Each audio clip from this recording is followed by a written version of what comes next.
Travelling কিংবা অফিসে যাওয়ার সময় আমরা প্রায়ই খাবার রান্না করে নিয়ে যাই। এটা একটা কমন ফ্যাক্টর, যারা বিশেষ করে বাড়ির খাবার খেতে পছন্দ করেন। কিন্তু একটা নির্দিষ্ট সময় যাওয়ার পর সেই খাবারটা ঠান্ডা হয়ে যায়, দেন গরম করে খাবার খেতে হয়। এই সমস্যার সমাধানের জন্য জাপানি একটি প্রতিষ্ঠান তৈরি করেছে উইলকুক নামের একটি ব্যাগ। জাপানের উইলটেক্স নতুন একটি ব্যাগ উদ্ভাবন করেছে।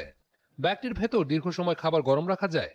শুধু তাই নয়, মাইক্রোওয়েভ ওভেনের মতো উচ্চ তাপমাত্রায় খাবার গরমও করা সম্ভব। যুক্তরাষ্ট্রের লাস ভেগাসে কনজিউমার ইলেকট্রনিক শোতে ব্যাগটি প্রদর্শন করেছে উইলটেক্স। উইলটেক্সের তথ্য মতে দেখতে সাধারণ ব্যাগের মতো হলেও উইলকুক ব্যাগ তৈরি করা হয়েছে ফেব্রিক্সের মাধ্যমে। আর তাই শক্তিশালী পোর্টেবল ব্যাটারির মাধ্যমে ব্যাগটি ভেতরের তাপমাত্রা সহজেই 250 ডিগ্রি সেলসিয়াস পর্যন্ত বৃদ্ধি করা যায়। ব্যাগটির ভেতরের তাপমাত্রা 90 ডিগ্রি সেলসিয়াস পর্যন্ত হতে প্রায় 10 মিনিট সময় প্রয়োজন। এরপর ধীরে ধীরে ভেতরের তাপমাত্রা বাড়তে থাকে, ফলে ব্যবহারকারীরা নিজের প্রয়োজন মতো খাবার গরম করতে পারেন। শুধু তাই নয়, ভেতরে রাখার পর একবার চার্জ করলে প্রায় 8 ঘন্টা পর্যন্ত সেগুলো গরম রাখতে পারে ব্যাগটি। কাঁধে ঝোলানোর উপযোগী ব্যাগটি ব্যবহারের পদ্ধতিও বেশ সহজ। স্মার্টফোন থেকেই অ্যাপের মাধ্যমে ব্যাগ চার্জ করার পাশাপাশি ভেতরের তাপমাত্রা নিয়ন্ত্রণ করা যায়। ময়লা হলেও চিন্তা নেই, সাধারণ ব্যাগের মতো পানি দিয়ে ধুয়েও ফেলা যাবে ব্যাগটি। ফলে ভেতরের খাবারের গন্ধ বা ময়লা নিয়ে দুশ্চিন্তা করতে হয় না।